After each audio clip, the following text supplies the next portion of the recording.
Hi hello good morning. మేమైతే shift అయిపోయామన్నమాట. ఇంకా నా బిడ్డ కూడా నా పక్కనే కూర్చుంది, ఫోన్ చూస్తుంది. వచ్చేసరికి 1 అయిపోయింది. వచ్చినప్పటి నుంచి కొంచెం సర్దుకుంటూనే ఉన్నాము. ఒక్క నిమిషం మీకైతే చూపిస్తా, చూడండి. ఇదన్నమాట సంగతి. ఇక్కడ కిచెన్ నార్మల్గా ప్రస్తుతానికి, అంటే టెంపరీగా కాదు, నార్మల్గా అయితే సర్దుకున్నాం. కొంచెం ఫ్రిడ్జ్ ఓపెన్ చేసి పెట్టాం, ఇక్కడే తీసుకొచ్చినాం కదా అని చెప్పి. డైనింగ్ హాల్, నైట్ నుండి అసలు పడుకోలేదు. ఇంకా మూవర్స్ అండ్ ప్యాకర్స్ అయితే మా సామాన్లు అన్ని ఇట్లా ప్యాక్ చేసి పడేసి వెళ్ళిపోయినారు అనమాట. ఇక మా టైగర్ గార్డ్ కూడా అక్కడే ఉన్నాడు. సో ఫైనల్గా ఇదైతే మా ఇల్లు. టోటల్గా అయితే మీకు సర్దుకోవాలి, చాలా చాలా చాలా టైం పడుతుంది. నైట్ నుండి పడుకోలేదు. నేనైనా ఒక 2-3 అవర్స్ పడుకొని మళ్ళీ 4 అయిందేమో కదా, 4 o'clock లేచినప్పటి నుండి అయితే నిద్ర రావట్లే. సో ఇట్లే కూర్చొని ఫోన్ టైం పాస్ చేస్తున్నాను అనమాట. ఇవన్నీ చదవాలి, ఇంకా చాలా పనులు అవుతున్నాయి.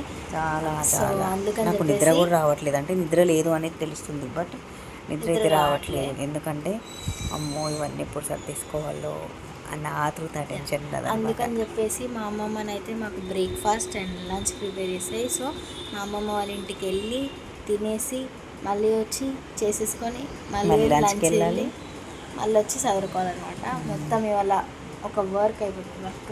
మొత్తం అన్నీ చదువుకోవాలి. అయినా ఎంతసేపు చదివినా కానీ ఇవాళ అయితే అయిపోదు. అట్లీస్ట్ 1 week పడుతుంది. సో చూడాలి. ఓవర్స్ అండ్ ప్యాకర్స్ అయితే మేము మాట్లాడుకున్నాం. బట్ ఏంటంటే వాళ్ళు కొంచెం లేట్ చేసిందనమాట. సో అందుకని మాకు లేట్ అయిపోయింది. మేము మళ్ళీ ప్యాకింగ్ తొందరగా చేసినారు కానీ అంటే రావడం లేట్ చేసి అంటే ఫాస్ట్గానే తీసుకొచ్చారు. బట్ అక్కడ నిల్చొని డిస్కషన్ అట్లా లేట్ అయింది, అట్లా డిలే అయిపోయింది. ఇప్పుడు మళ్ళీ నెక్స్ట్ వీడియో ఎప్పుడు వస్తుంది అంటే, మేము కొంచెం సర్దుకున్న తర్వాత వస్తుంది. ఈ రూమ్లో ఈ చెత్తలు ఇవన్నీ ఉన్నాయి కదా, ఇవన్నీ తీసేసిన తర్వాత అప్పుడు వస్తుంది అనమాట. మార్నింగ్ నుండి అయితే నాకు హెడేక్ వస్తుంది. వీళ్ళు పడుకున్నారు, వాళ్ళ డాడీ కూడా పడుకున్నారు. నైట్ అంతా పడుకోలే. మేము కూడా పడుకోలేదే. నువ్వు పడుకోలే కానీ పడుకోలే, ఇప్పుడు కూడా పడుకోకపోయినా మేము ఇంత ఫ్రెష్గా ఉన్నాం చూడండి ఫ్రెండ్స్. మా చెల్లి అయితే అక్కడ పడుకుంది. మా అమ్మ కార్పెట్ వేసుకొని అక్కడ పడుకుంది. నా చిన్న బిడ్డ ఇదో ఇక్కడ బెడ్రూమ్ ముందు, మాస్టర్ బెడ్రూమ్ ముందు పడుకుంది అనమాట. ఇది వచ్చేసి హాల్లో, ఒక డైనింగ్ హాల్ అనమాట. అక్కడ మొత్తం సర్దిన తర్వాత చూపిస్తే మీకు కూడా మా ఇల్లు ఎలా ఉంది అనేది అర్థమవుతుంది. అదే ఫ్రెండ్స్, నేనైతే ఈ బ్లాగ్లో చెప్పాలనుకున్నది. Thank you so much for watching. అందరు సబ్స్క్రైబ్ చేసుకోండి compulsory. Like, shares and comments ఇవ్వండి.